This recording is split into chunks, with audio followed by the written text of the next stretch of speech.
Alexis, aka The Sloth Reader, and I'm here today to do another video about the top science fiction books on my TBR.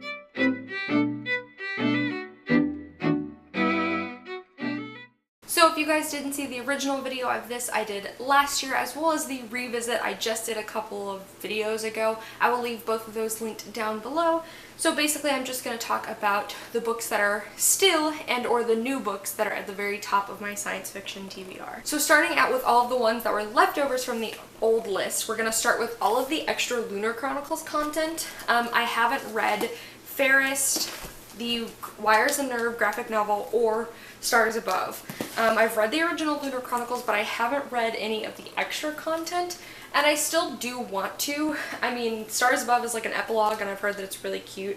Wires and Nerves follows Aiko, and then Fairest is like the Lavana origin story, and I'm really interested to read all three of these. I just haven't gotten there yet, but they're still very high up on my TBR, especially given how much I do really love the Lunar Chronicles. Another leftover from the old list is The Long Way to a Small Angry Planet by Becky Chambers.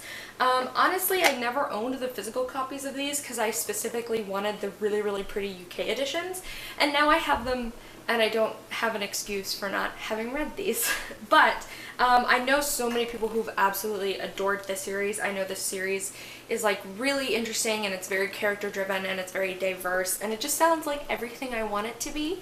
So hopefully these won't stay on my TBR for too long. The next one that was a leftover is Leviathan Wakes by James S. A. Corey. This is the movie tie-in edition. This is the first book in a very large science fiction series. Each book I think is like over 600 pages, and there's like 5 books out I think, but it's gonna be a bigger series than that. And it just sounds really interesting, especially because I know it's kind of following like a detective who's looking for this missing girl, and this missing girl shows up on a ship, and it's kind of about like all of the players in this conflict and like the roles they play and the secrets they carry, and it sounds super interesting. I just haven't gotten to it yet because it's big and it's a commitment. The last leftover from the previous list was Not a Drop to Drink by Mindy McGinnis.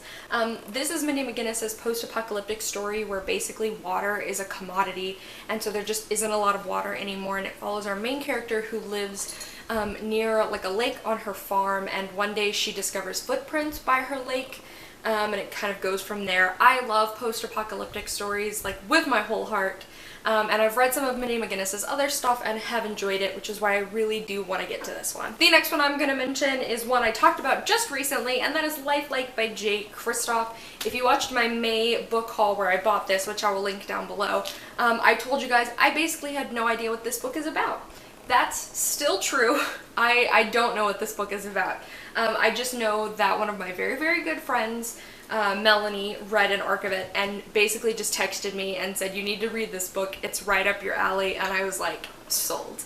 I think it has to do with girls and mechs, because she knows that I love mechs, and I love mechs and female fighters in mechs, and she basically was just like, read this, you'll love it, so I'm gonna do that. The next one I'm gonna mention is by one of my all-time favorite authors, and that is Warcross by Marie Lu, because I still haven't read this yet, which is crazy because you guys know I love Marie, her name's up here, I love Marie Lu, and this book just sounds so up my alley, especially because it's about like a virtual reality video game world, and it features like a really cool hacker main character, and it just sounds like everything I could potentially love, and I already know that I adore Marie Lu as a person and as an author.